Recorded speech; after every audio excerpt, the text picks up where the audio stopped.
सभी आदरणीय मुख्यमंत्रीगण, केंद्र में मंत्रिपरिषद के मेरे साथी, गवर्नर्स, लेफ्टिनेंट गवर्नर्स, आप सबको नमस्कार।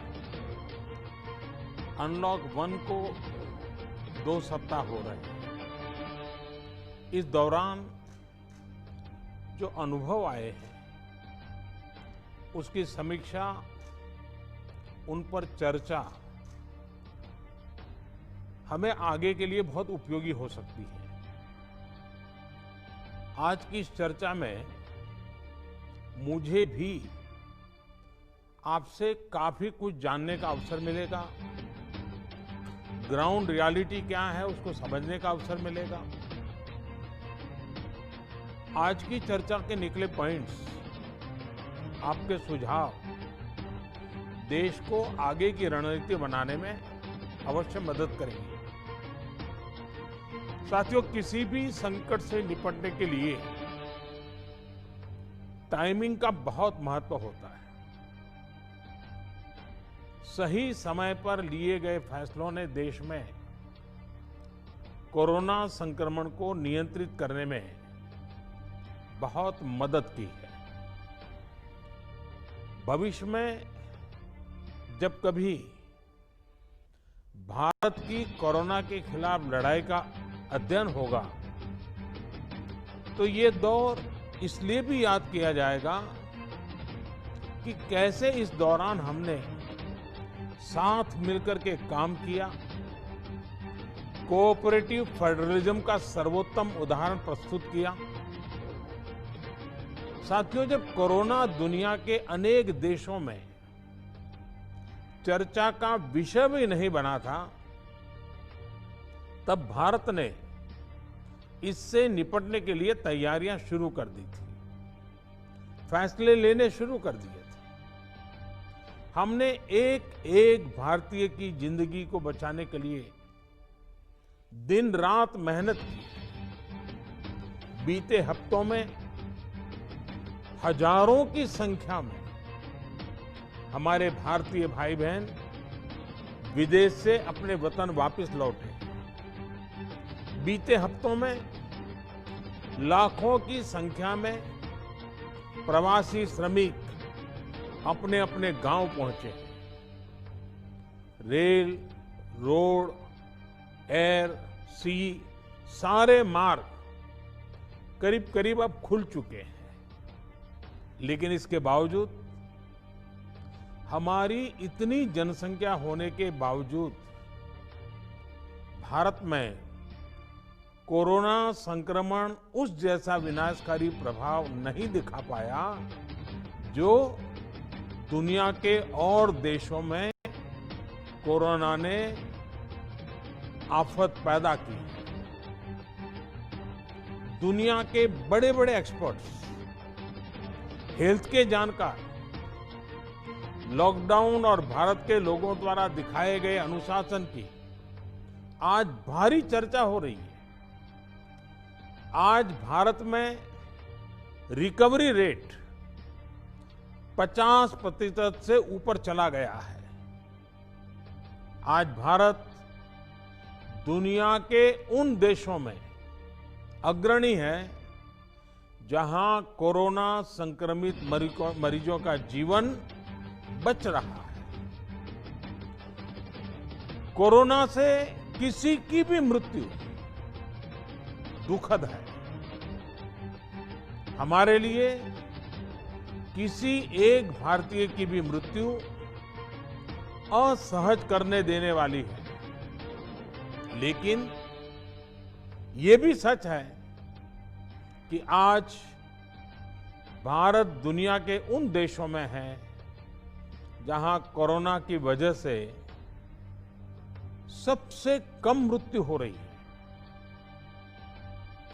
अब अनेक राज्यों के अनुभव आज आत्मविश्वास जगाते हैं कि भारत कोरोना के इस संकट में अपने नुकसान को सीमित करते हुए आगे बढ़ सकता है।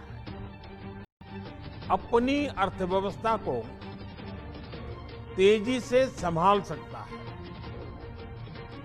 साथियों, बीते 2 हफ्ते के अनलॉक 1 ने हमें एक बड़ा सबक ये भी दिया है कि अगर हम नियमों का पालन करते रहें, सारे दिशा निर्देशों को मानते रहे,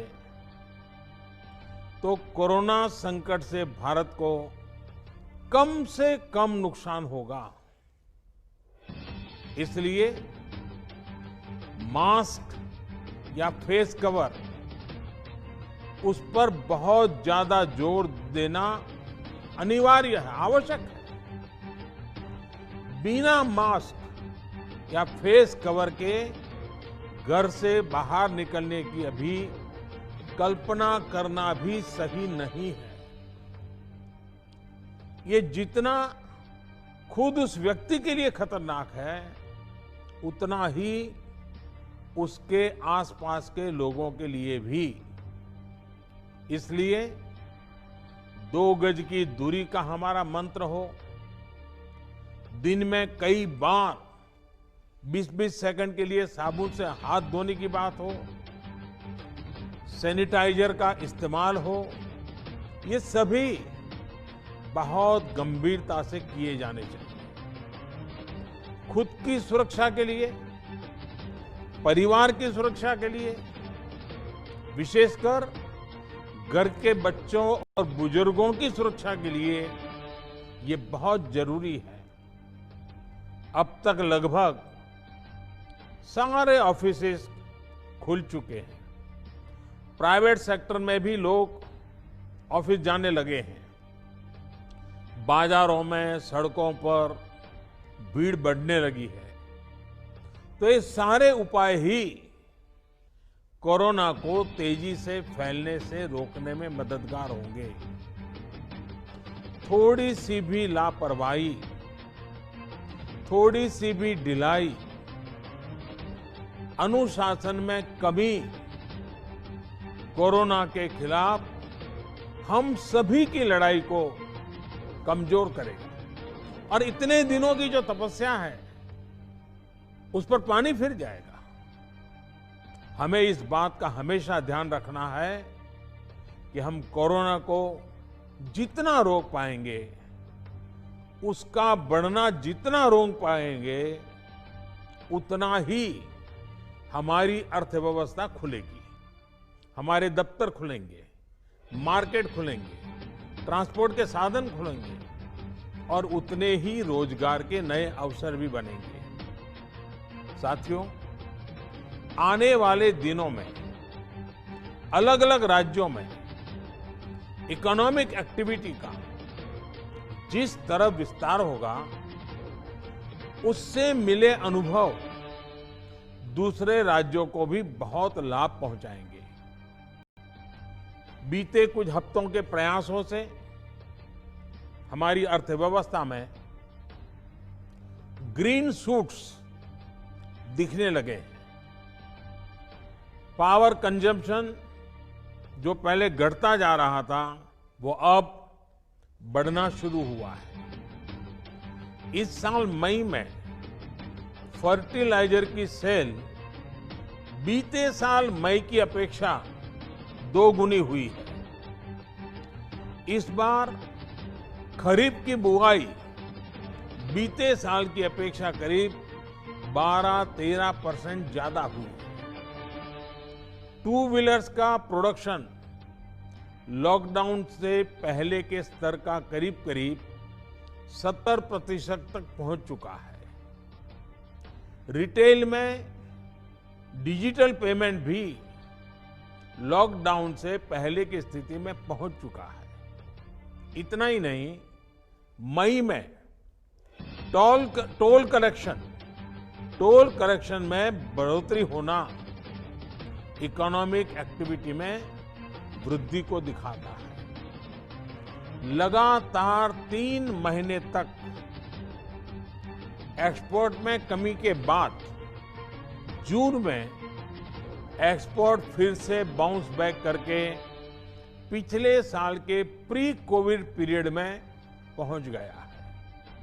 ये तमाम संकेत है जो हमें प्रोत्साहित कर रहे हैं, आगे बढ़ने के लिए प्रेरित कर रहे हैं। साथियों, आप में से अधिकतर राज्यों में एग्रीकल्चर, हॉर्टिकल्चर, फिशरीज और एमएसएमईज का हिस्सा बहुत बड़ा है। आत्मनिर्भर भारत अभियान के तहत बीते कुछ दिनों से इन तमाम सेक्टर्स के लिए अनेक प्रावधान किए गए हैं। एमएसएमईज को सपोर्ट करने के लिए अनेक फैसले हाल में लिए गए हैं। समयबद्ध तरीके से एमएसएमईज को बैंक से क्रेडिट दिलाने का प्रयास हो रहा है। 100 करोड़ रुपए तक के टर्नओवर वाले उद्योगों को 20% अतिरिक्त क्रेडिट के ऑटोमेटिक इंक्रीज का लाभ दिया गया है। अगर हम बैंकर्स कमिटीज के माध्यम से ये सुनिश्चित करेंगे कि उद्योगों को तेजी से क्रेडिट मिले, तो वो जल्द से जल्द काम शुरू कर पाएंगे, लोगों को रोजगार दे पाएंगे। साथियों, हमारे यहां जो स्मॉलर फैक्ट्रीज हैं, उन्हें गाइडेंस की, हैंड होल्डिंग की बड़ी जरूरत है। मुझे पता है आपके नेतृत्व में इस दिशा में काफी काम हो रहा है। ट्रेड और इंडस्ट्री अपनी पुरानी रफ्तार पकड़ सके, इसके लिए वैल्यू चेन्स पर भी हमें मिलकर काम करना होगा। राज्यों में जहां कहीं भी स्पेसिफिक इकोनॉमिक एक्टिविटी पॉइंट्स हैं, वहां 24 घंटे काम हो, सामानों की लोडिंग अनलोडिंग तेजी से हो, एक शहर से दूसरे शहर तक सामान जाने में स्थानीय स्तर पर किसी तरह की दिक्कत ना हो, तो इकोनॉमिक एक्टिविटी और तेजी से बढ़ेगी। साथियों, किसान के उत्पाद की मार्केटिंग के क्षेत्र में हाल में जो रिफॉर्म्स किए गए हैं, उससे भी किसानों को बहुत लाभ होगा। इससे किसानों को अपनी उपज बेचने के लिए नए विकल्प उपलब्ध होंगे, उनकी आय बढ़ेगी और खराब मौसम के कारण, स्टोरेज के अभाव के कारण उनको जो नुकसान होता था, उसे भी हम कम कर पाएंगे। जब किसान की आय बढ़ेगी तो निश्चित रूप से डिमांड भी बढ़ेगी और राज्य की अर्थव्यवस्था की गति भी बढ़ेगी। विशेष तौर पर नॉर्थ ईस्ट और हमारे आदिवासी इलाकों में फार्मिंग और हॉर्टिकल्चर, इसके लिए अनेक अवसर बनने वाले हैं। ऑर्गेनिक प्रोडक्ट्स हो, बाम्बू प्रोडक्ट्स हो, दूसरे ट्राइबल प्रोडक्ट्स हो, उनके लिए नए मार्केट का द्वार खुलने वाला है। लोकल प्रोडक्ट के लिए जिस क्लस्टर बेस्ड रणनीति की घोषणा की गई है, उसका भी लाभ हर राज्य को होगा। इसके लिए जरूरी है कि हम हर ब्लॉक, हर जिले में ऐसे प्रोडक्ट्स की पहचान करें जिनकी प्रोसेसिंग या मार्केटिंग करके एक बेहतर प्रोडक्ट हम देश और दुनिया के बाजार में उतार सकते हैं।